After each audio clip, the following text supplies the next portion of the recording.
Sibling dynamics in foster and adoptive families are complex. If you've ever wondered, how can I meet the needs of all the children in our home? We've got expert Dr. Jana Hunsley to help us learn how to make each child feel seen, heard, and valued.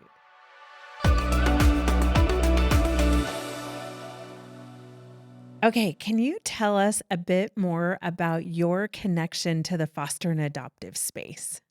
Well, when I was really little, probably like 4 years old, my family fostered, but it was, I really entered this space when my family adopted internationally, when I was a teenager. So, I had 3 siblings come home when I was 16, and then 3 more when I was 18, and then 1 more when I was 20.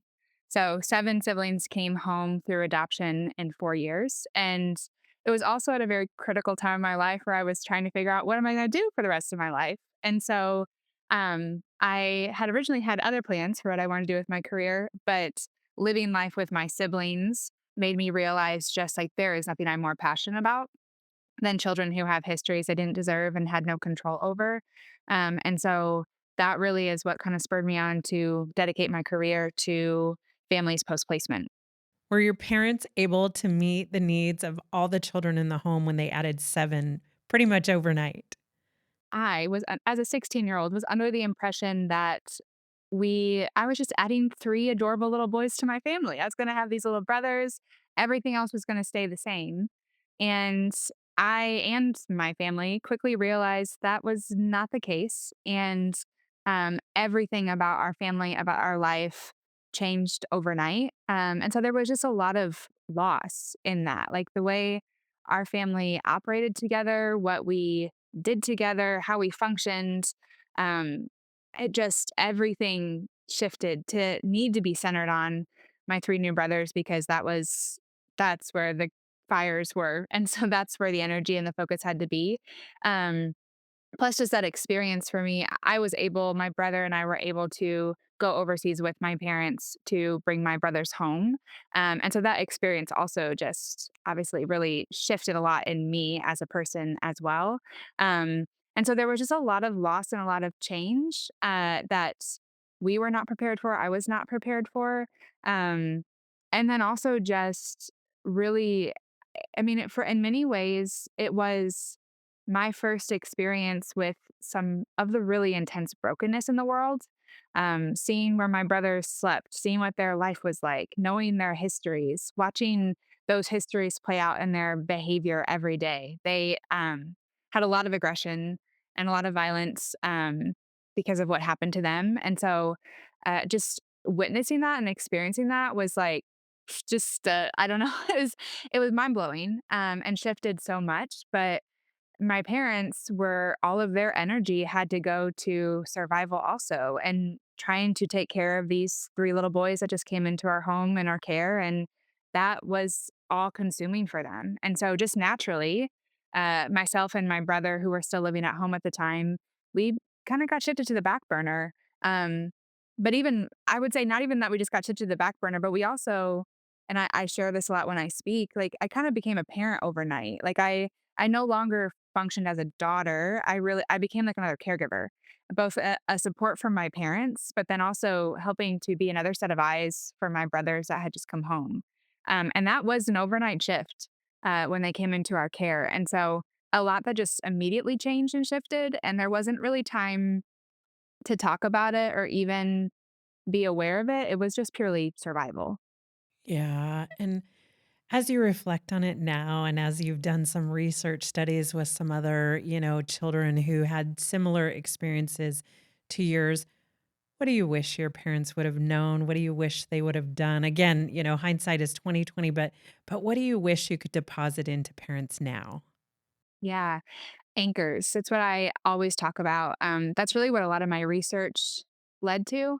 Um, I've done a lot of research in terms of just what the experience of siblings are, but then also what affects how positive or negative their experience is. And one of the things that is leads to the most positive outcomes for siblings is open communication in the family.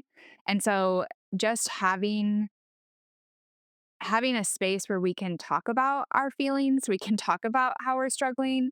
And even like it may not be because I can look back and reflect back on my experience. Like I don't think my parents had the capacity to show up that way for me.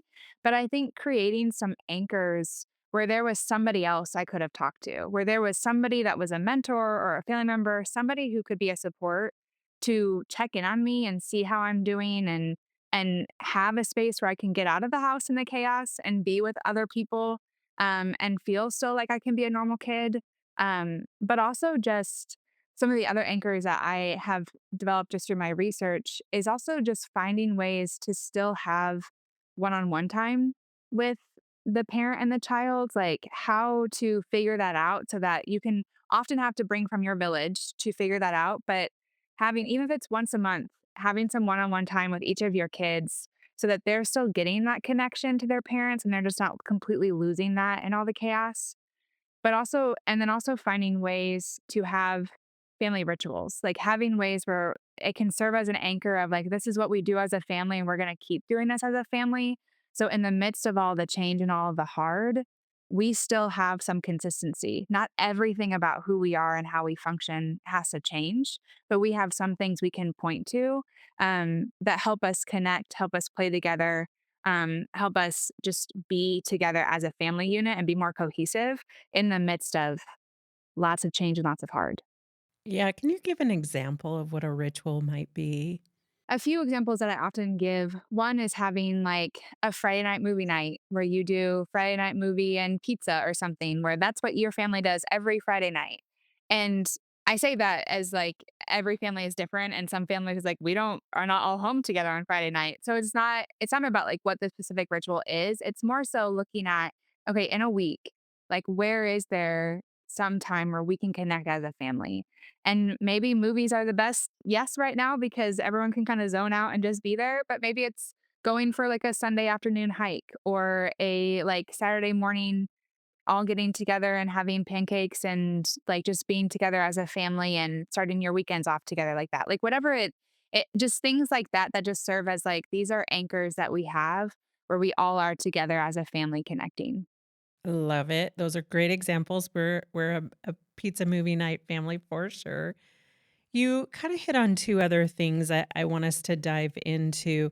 And one is creating a safe space to hear their feelings. Can you talk a little bit more about that and what that looks like? Because I can only imagine, had you gone to your parents at that time and said, I feel invisible, I feel like I'm having to be a parent. And you might not have had those words, but the idea, they might have gotten triggered themselves. They might have gotten kind of defensive, like, I'm doing the best I can. Can you talk a little more about that? Yeah, that's exactly what did happen, Trisha. So, um, and I didn't at the time. So here, it's so complicated. Like I don't even know how to fully answer that question because first, I just want to give some voice to what is very common in the sibling experience, which is we don't like. I didn't say anything to my parents for years about how hard it was. More siblings had already come home before I shared how hard it was, because it's so common for siblings to say, my needs don't matter as much as theirs do. And so, because I know what they've walked through, I know their history, I know their needs, I can take care of myself. And so, I'm just going to kind of put myself to the back burner also, not go to my parents with my needs or my feelings or my struggles, because my siblings have much greater needs. And I can see how overwhelmed my parents already are and I don't want to burden them more. So I'm just going to take care of myself. And that's a very, very common experience. And so, actually, like a lot of siblings, I find, so I do a lot of work with siblings. I have over the last several years. And I find a lot of times siblings at first are very quick to be like, I'm okay. Like I have no needs. I'm all right. There's nothing going on until they really are given permission to be honest because there is just this they've that's been their survival. That's been their reaction to the stress in the family is, "I just need to kinda power through and take care of myself because there's so much else going on here." Um, and so there isn't a lot of now in very healthy family systems, I do see the kids going to the parents and sharing it with them when they already have that really healthy communication developed. But if that healthy communication is not developed, I rarely see the siblings going to the parents trying to get support. They intend just really internalize all of it. And that leads to often like mental health things like depression or anxiety because they're internalizing all of these really negative emotions, and not reaching out to this social support that they need to really navigate those. Um, so I just want to like give that space for siblings and just like that's what normally happens. But to actually answer your question, that is one of the big things. And that's actually a lot of what I do with teaching parents is helping them not be triggered because they're like the reality is most of the family in the hard is living in their stress response. So they're in their survival part of their brain. So the smallest of things can activate that amygdala and they can just not respond well, and respond out of their own emotions. Yeah. And so with that, what's tricky is that the child is going to the parent for connection, for support, to feel seen and heard, but the parent's in their downstairs brain. And so they're reacting out of their own emotions, fear, anger, shame, despair, and not able to actually be present with the child. And so one of the things I really coach parents on is one, just normalizing that every member of the family is gonna have different responses and reactions to what's going on, and doesn't make it bad or good. Yeah. Okay. So siblings, the sibling dynamic is really tricky when you've got kids who come from hard places, who come with a lot of trauma, and maybe they didn't receive, their needs getting met, and so there tends to be a lot of conflict. There tends to be a lot of jealousy, potentially. That's what our parents name it as. When they see that going on, what kind of advice, what kind of coaching do you give to parents in that regard? So with siblings, what I find is that typically, um, they struggle with some resentment of and even sometimes jealousy of the adopted child because they feel like they get away with everything. My parents have such high standards of me, and they get to do whatever they want, and there's no consequences. And if I were to do that, or I did do that years ago, and when I did that, I got in so much trouble, and they are not even getting a slap on the wrist. Like there's no response. So there's a lot of resentment on the sibling side. And then for the adopted children, I hear a lot of the complaint of, I like, they have all of these privileges and all of these freedoms that I don't have. And so they're loved more, they're liked more because they have all of this freedom. And I'm over here under like lock and key, and I don't get any of those things. Plus, with that, there also can just be some struggles with feeling like they don't belong as much in the family as the siblings do. And so that tends to be the roots for siblings of conflict, um, more often than not. And so what I typically coach with that is really on one hand talking to the siblings. And what I always find when siblings are the most resentful, they typically are the least educated on the adopted children's needs. And so one of the first places I start is with the siblings, helping to educate them just a little bit, like not college level, but just a little bit of how trauma impacts the brain and body. And so recognizing that, yeah, because of these hard things that happen to the adopted child, whether like prenatally or in those first years of life, those experiences shaped how they function, how they like think, act, and feel, how they interact with people. And and so that's why they show up the way that they do. And then I always encourage the parents to say, "And we've got this. We are getting the training, we are getting the support, we are navigating this. I know it can look like we're not, but we are getting support from professionals of how to respond and how to do this." And so it may look like sometimes we're letting things go, but it's actually because we are picking our battles and we're focusing on intervening in one area and we're letting some other things go so that we can keep moving forward. And that's really helpful for the siblings. On the other side, with the adopted children, with their feelings of jealousy, one of the things that I really encourage is for parents to recognize, okay, what are the strengths of all of your kids and how can you name those and really like facilitate those in your kids? And so, like I'm thinking of like a family I'm working with right now who the little girl is like an incredible artist.